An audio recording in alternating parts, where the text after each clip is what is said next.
Hey, I'm Olivia, 32 years old. And until this past Thanksgiving, I was the unofficial bank of my family. For 8 years, I bailed them out, paid their bills, and funded their dreams, never asking for a dime in return.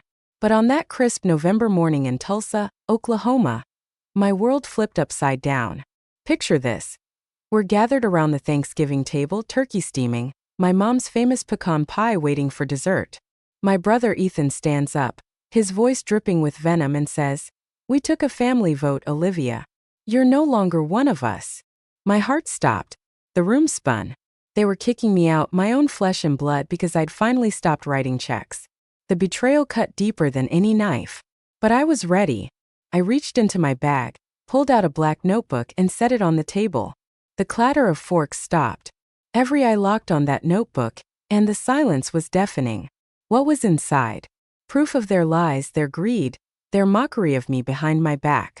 If you've ever been stabbed in the back by the people you love most, drop a comment below and tell me where you're watching from. Hit that like button and subscribe if you want to know how I turned the tables on a family that thought they could use me and toss me aside. 8 years of pouring my heart and $320,000 into their endless emergencies had led to this moment. Ethan's smirk, my mom's fake tears, my sister Chloe's cold stare. They thought they'd won. But that black notebook held every receipt, every text, every broken promise. It was my weapon, my truth, and it was about to change everything. Stick around to hear how I exposed their secrets and reclaimed my life. You won't believe what happened when I opened that notebook and let the truth spill out. You just heard how my family blindsided me at Thanksgiving, voting me out like I was some reality show contestant. My brother Ethan's words, "You're no longer one of us," still echo in my head.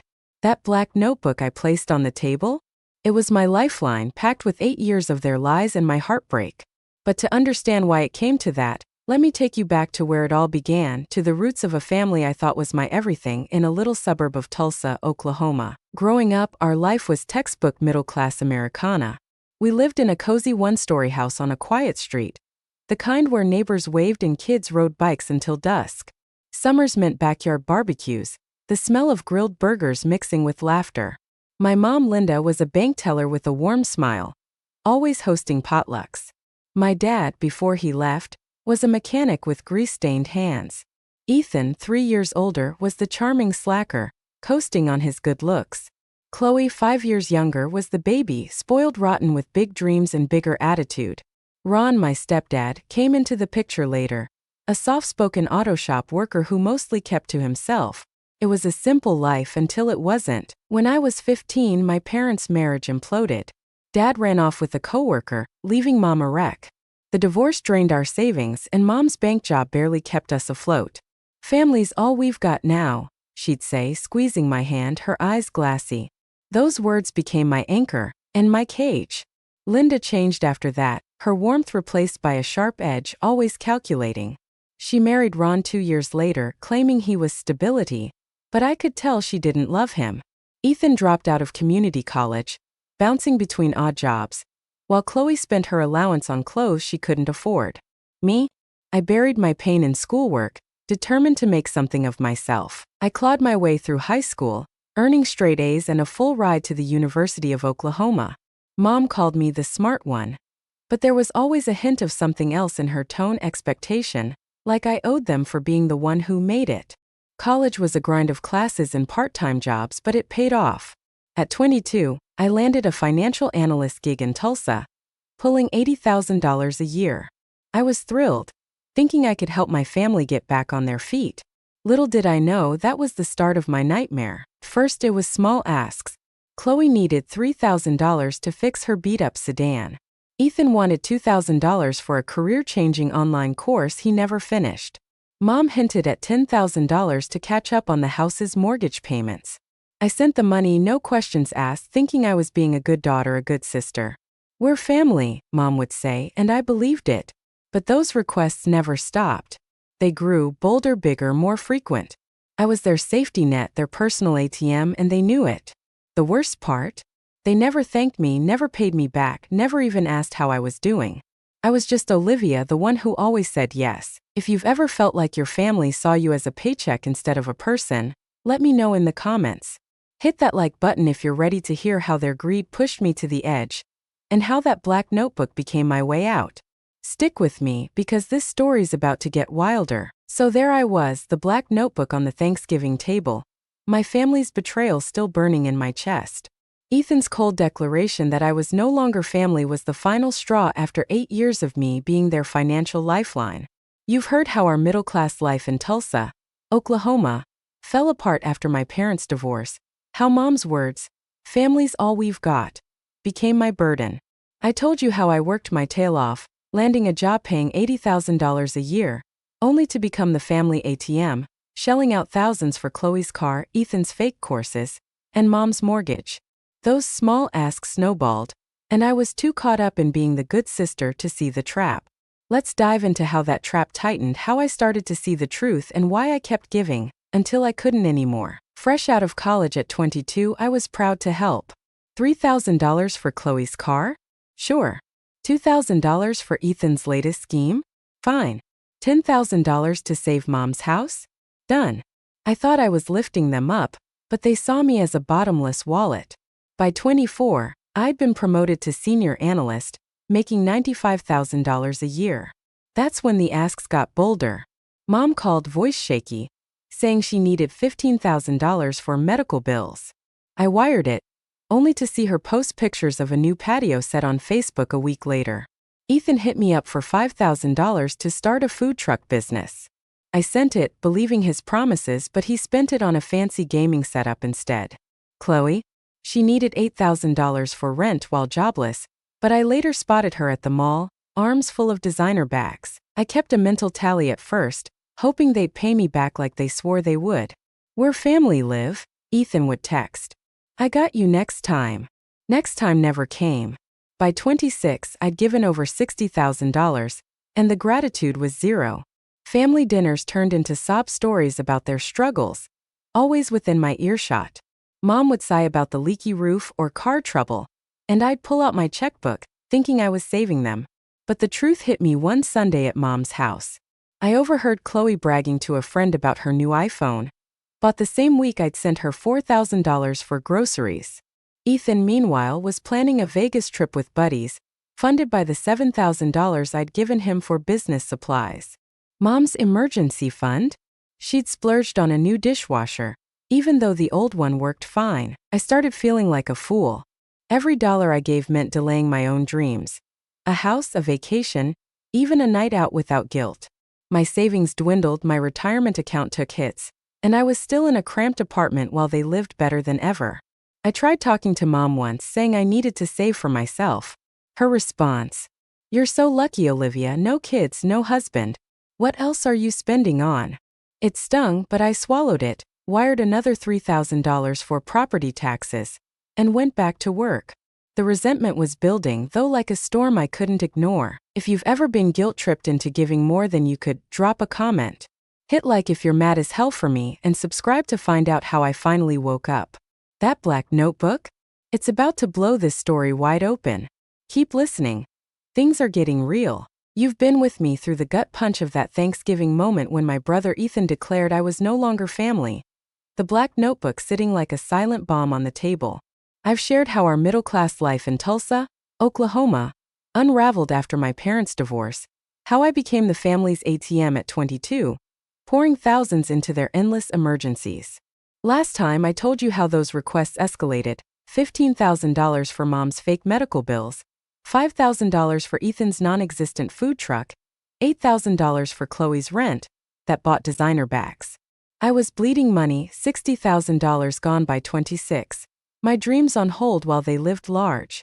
I overheard their lies: Chloe's new iPhone, Ethan's Vegas trip, Mom's shiny dishwasher, and the resentment started to choke me. Mom's jab about my lucky single life didn't help. Now let's dive into the moment I finally saw the truth, when the scales fell from my eyes, and that black notebook became my weapon. This is where I stopped being their doormat and started fighting back. By 27, I was a senior financial analyst pulling $110,000 a year, but my bank account told a different story. Every raise, every bonus vanished into their hands. I'd given up on a down payment for a house, a trip to Europe, even new clothes, because their crises never stopped. Ethan needed $10,000 for a tech startup. That was just a flashy website and zero plans. I sent it, hoping this time he'd follow through. Spoiler, he didn't. Chloe called, crying, saying she'd lose her apartment without $12,000. I paid, only to see her Instagram flooded with pics from a Miami getaway. Mom was the worst. She begged for $20,000 to save the house from foreclosure. I emptied my savings, but when I visited, there was a new stainless steel fridge and a fancy coffee maker. "We got a deal," she said, avoiding my eyes. I wanted to scream, but I didn't. I just kept giving because family's all we've got, right? The turning point came at Chloe's wedding when I was 28. She'd met a slick marketing guy named Derek, and they planned a blowout at a swanky Tulsa hotel. Mom called me to lunch, sliding a budget across the table. $40,000 for flowers, a designer gown, a live band. "Chloe deserves this," she said. "You're doing so well, Olivia. It's her dream." I wrote the check, but it hurt. I'd canceled a financial planning course I needed for work to afford it. At the wedding, I sat at a table with random cousins, watching Mom, Ron, and Ethan toast at the head table. Chloe's speech thanked her parents, Derek's family, even the caterer, but not me. Not a word about the $40,000 I'd bled for her perfect day. I went home, locked my door, and cried. That's when I started the Black Notebook. I bought a simple spiral-bound notebook, black cover, and began documenting every dollar I'd given. Every transfer, every text promising repayment, every emergency that turned out to be a lie. By my 29th birthday, the total hit $180,000 over 5 years. $180,000. Let that sink in. I felt sick, not just from the money but from the betrayal. I was living in a shoebox apartment, driving a 10-year-old Honda, while they had new gadgets, vacations, and remodeled kitchens. I tried setting boundaries at a family barbecue that summer. "I can't keep covering everything," I said, voice shaking. "I need to save for my future." Mom's face hardened. "After all we've done for you? I raised you alone after your dad left." Ethan chimed in. "Your family, Liv. You don't ditch family." Chloe just smirked, saying, "What future? You're married to your job. No wonder you're alone." Their words were a slap, and I caved, sending $3,000 for car repairs the next day. But the notebook kept growing. The real wake-up call hit a few months later, in August, 3 months before that fateful Thanksgiving. I'd stopped by Mom's house unannounced to drop off some groceries. She'd hinted they were low on funds. The house was quiet, but voices drifted from the backyard. I stepped closer, hidden by the patio door, and heard Ethan laughing. "Olivia's such a pushover. 10 grand for my startup? I got a new TV and a hot tub." Chloe giggled. "She's so desperate to be needed." I told her I was broke, and boom, 12 grand for rent. Paid for my Miami trip. Mom's voice cut through, calm and cold. "She's got no one else. No man, no friends. We're her world. She'll keep paying." Ron, usually silent, added, "To Olivia, the family cash cow." Their laughter sliced through me like glass. I stood there, frozen, my hands trembling, the groceries still in my arms. Everything I'd believed about family shattered. I slipped out, drove home, and sat in my car, tears streaming down my face. They didn't love me. They didn't even respect me. I was a tool, a means to an end. That night, I opened the Black Notebook and added a new section. Truth. I wrote down every word I'd overheard, every cruel jab. The next day, I called in sick and spent hours online, researching financial abuse and family manipulation. The stories I found were eerily familiar. People drained by loved ones, guilt-tripped into giving until they had nothing. I wasn't alone, but that didn't ease the pain. It did, however, light a fire. I wasn't going to be their victim anymore. If you've ever been used by the people you die for, drop a comment and tell me your story. Hit that like button if you're rooting for me to fight back. And subscribe to hear how I turned that Black Notebook into their worst nightmare. That moment in the backyard was just the beginning. Stick with me, because I'm about to take you through the plan I hatched to expose their lies and reclaim my life. You won't believe what I uncovered next. Last time I left you with my heart shattered, standing outside my mom's house in Tulsa, Oklahoma, clutching groceries while my family's cruel laughter echoed from the backyard. Ethan called me a pushover. Chloe bragged about conning me for $12,000, and Mom labeled me their cash cow. That August moment, 3 months before Thanksgiving, ripped away the blindfold I'd worn for years. You've heard how I became the family ATM at 22, pouring $180,000 into their lies. $40,000 for Chloe's wedding, $20,000 for Mom's fake foreclosure, $10,000 for Ethan's sham startup. I shared how their greed drained my savings, my dreams, my hope, while they lived high on my dime. Chloe's wedding snub and Mom's jab about my lonely life stung, but overhearing their mockery was the final blow. That black notebook, my record of their betrayal, was no longer just a tally. It was my battle plan. Now let's dive into how I tried to set boundaries, got slapped down, and heard the words that pushed me to the edge, setting the stage for that explosive Thanksgiving showdown. After that backyard bombshell, I couldn't unhear their voices. "She's got no one else," Mom had said. "She'll keep paying." The truth was a knife. I wasn't family to them, just a bank. I spent that night staring at the black notebook, its pages heavy with $180,000 in loans and broken promises. I added their backyard words verbatim, my pen shaking with rage. The next morning I knew I had to change things, but I wasn't ready to walk away. Not yet. I still clung to the hope that family's all we've got could mean something real. So I decided to try setting boundaries to see if they'd respect me if I pushed back. Spoiler. It went about as well as a tornado in a trailer park. I started small. Mom called a week later, her voice syrupy with worry. "The electric bill's overdue, Liv. $500 or they'll cut us off." I took a deep breath and said, "I can't this time, Mom. I'm saving for a certification at work." Silence. Then, "Olivia, we're struggling. You know how tight things are." I held firm, my stomach in knots. "I get it, but I need to prioritize my career." She hung up and I felt a flicker of pride, until Ethan texted an hour later. "Really, Liv? You're gonna let Mom lose power? Some sister." Guilt gnawed at me, but I didn't budge. 2 days later, Chloe called, whining about needing $3,000 for car insurance after a fender bender. "I can't, Chloe," I said. "I'm tapped out." Her tone turned icy. "Wow, so you're just gonna let me walk everywhere?" Typical selfish Olivia. I didn't send the money, but their words chipped away at me. The real test came at a family dinner in September, 2 months before Thanksgiving. Mom had invited us to her place for her famous pot roast, a rare normal night.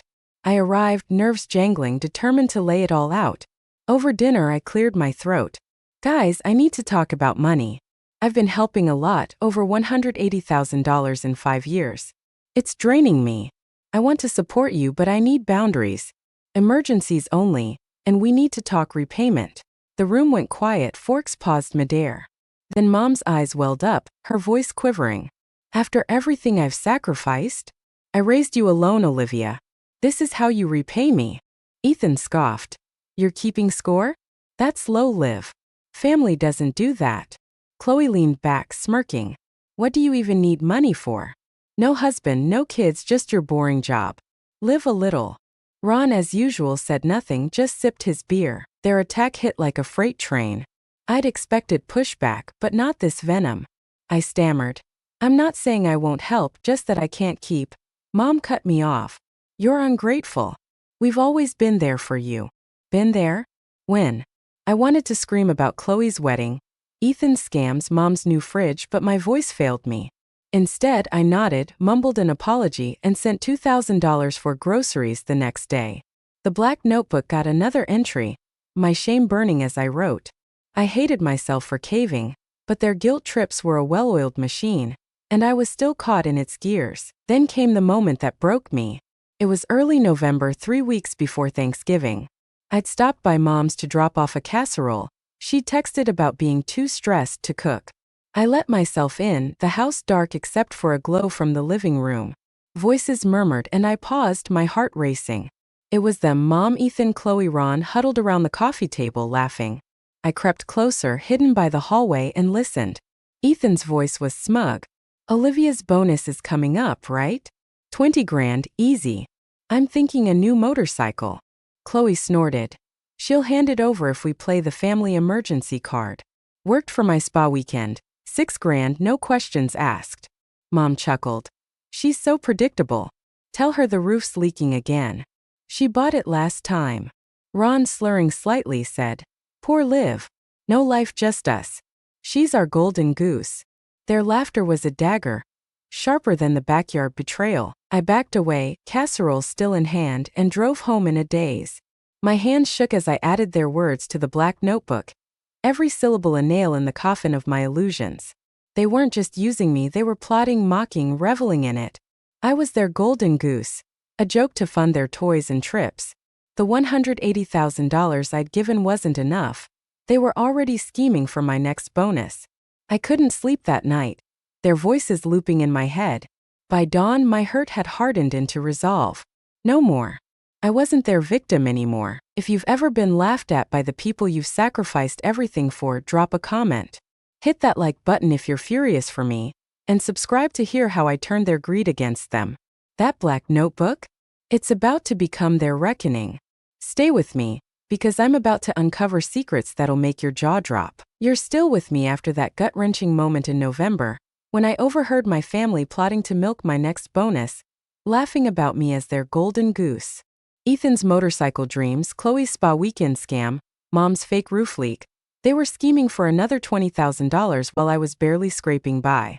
That night, their words turned my hurt into steel, and my black notebook, already heavy with $180,000 of their lies, became my battle plan. You've heard how I became the family ATM at 22, funding their fake emergencies, $40,000 for Chloe's wedding, $10,000 for Ethan's sham startup, $20,000 for Mom's non-existent foreclosure. I shared how their greed drained my dreams, how my attempts at boundaries were crushed, and how their backyard mockery and living room scheming shattered my illusions. Now let's dive into how I armed myself for war, digging up their secrets and planning a Thanksgiving showdown that would turn their world upside down. That November night I didn't sleep. Their laughter looped in my head, each chuckle a reminder of 8 years of betrayal. By morning I was done being their doormat. I called in sick to my financial analyst job and spent the day researching. Online forums about financial abuse hit too close to home. Stories of families draining loved ones dry, using guilt like a weapon. I wasn't alone, but that didn't soften the sting. Did, however, spark action. I booked 2 appointments. One with Dr. Karen Lee, a therapist specializing in family trauma, and another with Sarah Mitchell, a lawyer focused on financial recovery. The Black Notebook, with its meticulous record of $180,000 in loans, was about to get some serious backup. Dr. Lee's office was a quiet haven in downtown Tulsa. I poured out my story, 8 years of giving, the backyard betrayal, the living room plot. She listened, her eyes kind but firm. "Olivia, this is financial exploitation," she said. "Family or not, it's abuse. You've been conditioned to feel responsible for their happiness." Her words were a lifeline. She helped me see how Mom's family's "all we've got" mantra had chained me, how my need to be needed kept me giving. I left her office lighter, determined to break free. Sarah Mitchell, the lawyer, was all business. I handed her the Black Notebook, its pages bulging with bank transfers, texts promising repayment, and my notes from their cruel conversations. She flipped through it, her expression hardening. "This isn't just bad behavior. It's a pattern of fraud," she said. "The promises of repayment, the fake emergencies, the sheer scale, $180,000 in 5 years? You've got a case, especially with this documentation." She suggested hiring a private investigator to dig deeper. "If they're lying about where the money went, we need proof." I hesitated. Hiring a PI felt like betraying family, but then I remembered Ethan's pushover jab. I signed the contract. The PI, a gruff ex-cop named Mike, worked fast. 2 weeks later, he delivered a report that made my stomach churn. Mom had a secret addiction to lottery tickets, blowing $30,000 of my emergency funds at gas stations and online gambling sites. The $20,000 for the foreclosure? She'd spent it on a new deck and a hot tub installed while I was at work. Ethan's $10,000 for his startup went to a sleek fishing boat, docked at a friend's lake house to keep it from me. Chloe's $12,000 for rent? She'd used it to buy a Louis Vuitton bag and a $2,000 spa package. The PI had photos, Mom at a lottery kiosk, Ethan on his boat, Chloe flaunting her bag at a Tulsa boutique. Every dollar I'd given was a lie. I added the PI's report to the Black Notebook, along with a recording I'd made of their November scheming, captured on my phone when I'd lingered in the hallway. Their voices, Ethan's smug 20 grand easy, Chloe's she's desperate. Were now evidence. Sarah reviewed it all, nodding. This is gold. The recording, the photos, your records, we can demand repayment, and if they refuse, fraud charges are on the table. She drafted legal letters outlining repayment terms for each family member, with fair interest and timelines. I didn't want to destroy them, but I needed accountability. With Thanksgiving approaching, I decided to confront them all at once, when they'd be together, expecting another normal holiday. The timing wasn't about drama, it was strategy. They'd never suspect I'd ruin their turkey and pie fantasy. I spent October and November preparing, my resolve growing with every new lie. Mom texted about tight holiday budgets, hinting at a $5,000 gift. Ethan asked for $3,000 for a business course. Chloe whined about needing $2,000 for medical bills. I played along, saying I'd think about it, while quietly gathering more evidence, screenshots of their lavish social media posts, bank statements showing my transfers. The black notebook swelled, a testament to their greed and my awakening. If you've ever had to face the ugly truth about people you love, drop a comment and share your story. Hit that like button if you're ready for this showdown, and subscribe to hear how I walked into that Thanksgiving dinner armed with the black notebook. Those secrets I uncovered? They're about to light a fire you won't believe. Stay with me. The truth is coming, and it's going to be explosive. You followed me through the heartbreak and rage, from that November night when I overheard my family scheming to bleed my bonus dry, calling me their golden goose.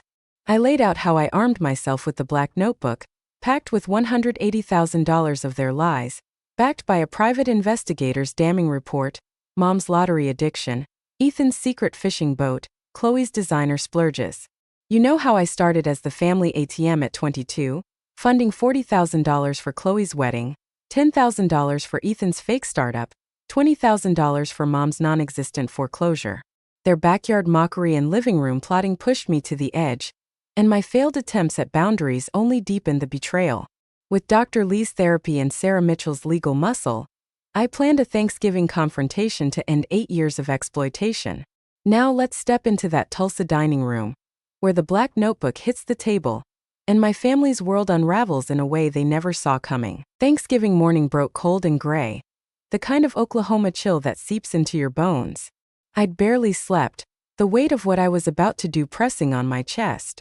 8 years of sacrifice, of putting their needs before mine, had led to this. I dressed in a navy sweater and jeans, simple but sharp, and packed my bag. Thoughtful gifts I'd bought for each of them. A leather journal for Ethan, a scarf for Chloe, a cookbook for Mom and Ron, my last gesture of goodwill. The black notebook, bulging with bank statements, texts, PI photos, and that November recording, went in last. I drove to Mom's house, the familiar one-story glowing with holiday warmth, string lights twinkling on the porch. Inside, the smell of turkey and pumpkin pie hit me, but the coziness felt like a lie. Mom greeted me with a hug, her perfume sharp. Happy Thanksgiving, Liv. You brought the green bean casserole, right? Ethan clapped me on the shoulder, too friendly, like he hadn't called me a pushover. Chloe air-kissed my cheek, her smile tight. Ron nodded from the couch, already nursing a beer. The table was set for a feast, with Mom's heirloom china and a centerpiece of autumn leaves. It looked perfect, but I caught their glances. Ethan's smirk, Chloe's side-eye, Mom's calculated warmth. They thought they had me, the reliable bank who'd cave after their vote, to cut me out. I played along, chatting about football and the weather, my stomach churning. After the salad course, we exchanged gifts, a family tradition. Mom handed me a chipped mug that read "Best Sister," clearly pulled from a cupboard.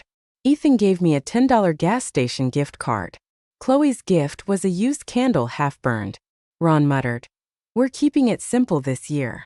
I forced a smile, handing out my gifts. Their reactions were lukewarm. Ethan tossed the journal aside. Chloe barely glanced at the scarf. Mom said, "How sweet." But her tone was off. Then Ethan cleared his throat, standing up. "Liv, we need to talk. As a family, we've decided you're too controlling with money. It's toxic. We voted. You're not part of this family anymore." The words landed like a slap. Chloe nodded, smug. Mom dabbed her eyes, faking sorrow. Ron stared at his plate. I'd expected it, but hearing it out loud burned. "A vote," I said, voice steady despite my racing heart. "You're kicking me out because I stopped paying your bills?" Mom jumped in, voice soft. It's for everyone's good, honey. You need space to grow. Ethan added. You make us feel like we owe you. It's not healthy. Chloe smirked. Let's just move on, okay? The room held its breath, waiting for me to crumble. I didn't. I reached into my bag, pulled out the black notebook, and set it on the table with a deliberate thud. Before I go, I said, locking eyes with Mom, you should see this. Their faces shifted. Ethan's smirk faltered. Chloe's eyes narrowed. Mom's mask slipped. What's that? Ethan asked, voice tight. 8 years of truth, I said. I opened the notebook, revealing a spreadsheet. $320,000. That's what I've given you since I was 22. Every transfer, every lie documented. Mom gasped, hand to her throat. Chloe scoffed. You're keeping score? Pathetic. Am I? I pulled out bank statements, yellow highlights glaring. $40,000 for Chloe's wedding, which you never mentioned in your speech. $10,000 for Ethan's startup, that bought a fishing boat. $20,000 for Mom's foreclosure, that paid for a hot tub. I laid out the PI's photos, Mom at a lottery kiosk, Ethan on his boat, Chloe with her Louis Vuitton bag. $320,000, and you laughed behind my back, called me your golden goose. Their faces drained of color. Ron looked at Mom, stunned. What's she talking about, Linda? If you've ever faced down the people who used you, drop a comment. Hit that like button if you're cheering me on, and subscribe to hear what happened when I played that recording. The black notebook's just the start. This showdown's about to get wilder. Keep listening. You won't believe their next move. You just felt the weight of that Thanksgiving moment when I dropped the black notebook on the table, exposing $320,000 of my family's lies. Ethan's smug vote to kick me out of the family crumbled as I revealed the truth. $40,000 for Chloe's wedding, $10,000 for Ethan's fishing boat disguised as a startup, $20,000 for Mom's fake foreclosure that bought a hot tub. The private investigator's photos, Mom at lottery kiosks, Chloe with her Louis Vuitton bag, Ethan on his boat, left them speechless. You followed me from my days as the family ATM at 22, through the backyard betrayal where they called me a pushover, to the November scheming that branded me their golden goose. My failed attempts at boundaries and the notebook's creation led to this Tulsa showdown, planned with Dr. Lee's therapy and Sarah Mitchell's legal firepower. Now let's dive into the fallout as I play a recording that shatters their defenses and force them to face their greed, pushing this confrontation to a boiling point. The dining room was a graveyard of silence after I laid out the black notebook's evidence. Mom's hand trembled at her throat, Ethan's jaw clenched, Chloe's smirk vanished, and Ron stared at Mom like he'd never seen her before. The turkey sat untouched, the pumpkin pie forgotten. I held their gaze, my voice steady despite the storm inside me. $320,000 over 8 years, I repeated. I gave it because I believed in family. But you? You lied, you laughed, you used me. Ethan tried to recover, scoffing. This is ridiculous, Liv. You're blowing it out of proportion. Chloe jumped in, her voice sharp. You're obsessed with money, keeping tabs like we're criminals. Get over yourself. Mom, her eyes darting, murmured. We never meant to hurt you, honey. Their deflections didn't faze me. I'd heard enough excuses. You think I'm exaggerating? I said, pulling a small digital recorder from my bag. Let's hear what you really think. Their faces froze as I pressed play. The November conversation filled the room, clear as day. Ethan's voice. Olivia's bonus is coming up, right? 20 grand, easy. I'm thinking a new motorcycle. Chloe's giggle. She'll hand it over if we play the family emergency card. Worked for my spa weekend. 6 grand, no questions asked. Mom's cold tone. She's so predictable. Tell her the roof's leaking again. Ron's slurred chuckle. Poor Liv. No life, just us. She's our golden goose. The laughter that followed was a knife, and I watched it cut through them now. Ethan went pale, his hands gripping the table. Chloe's mouth opened, but no words came. Mom's face crumpled, her fake tears replaced by real panic. Ron's beer glass hit the table hard. Linda, what the hell is this? He demanded. I stopped the recording, letting the silence suffocate them. That was 3 weeks ago, I said. You planned to scam my bonus while voting me out today. You didn't just take my money, you mocked me, lied to my face, and thought I'd never fight back. Mom tried to speak, her voice breaking. Olivia, we were joking. It wasn't serious. Ethan jumped in, desperate. Yeah, Liv, it was just talk. You know we love you. Chloe, red-faced, snapped. You recorded us? That's low, even for you. Low. I shot back. Lower than taking $320,000 and laughing about it? Lower than calling me your cash cow? I turned to Ron, who looked shell-shocked. You didn't know, did you? Mom's been blowing $30,000 of my emergency funds on lottery tickets. Ethan's $10,000 startup is a fishing boat parked at his buddy's lake house. Chloe's $12,000 rent bought a Louis Vuitton bag and a spa trip. I slid the PI's photos across the table, each one a nail in their coffin. Ron picked up a photo of Mom at a lottery kiosk, his face darkening. Linda, you told me Olivia's money was for bills. Mom stammered. It's not what it looks like, Ron. I have a problem. I said, voice cold. You've had 8 years to admit it. Instead, you lied, all of you. I pulled out Sarah Mitchell's legal letters, one for each of them. These outline repayment terms for the $320,000. Fair interest, reasonable timelines. My lawyer says I could pursue fraud charges, fake emergencies, false promises, but I'm giving you a chance to make this right. Sign these, commit to therapy, and we can rebuild something honest. Or we go to court, and these documents, photos, and recordings become evidence. Chloe lunged forward, furious. You're bluffing. You'd sue your own family. I met her glare. You voted me out 30 minutes ago. You tell me whose family, Mom sobbed. Olivia, please, we're sorry. Ethan, sweating, said.